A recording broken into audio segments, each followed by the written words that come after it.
nouvelle constitution qui sera soumise à référendum le 21 septembre 2025, nous savons en ce moment même l'équipe gouvernementale ou des officiels et notamment certains cadres de l'administration sont déployés à l'intérieur du pays pour faire sa vulgarisation auprès des populations, mais éventuellement également des notables.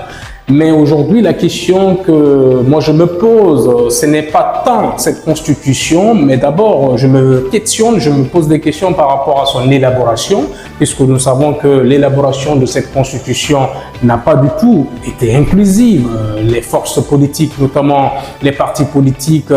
de l'opposition, les organisations de la société civile n'ont pas été associées d'une certaine manière par rapport à son élaboration, mais aussi nous savons officiellement ce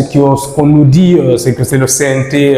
et l'organe qui fait office de parlement ou d'Assemblée nationale dans cette transition, le Conseil national de la transition. Et selon les informations, ce sont des conseillers et les membres de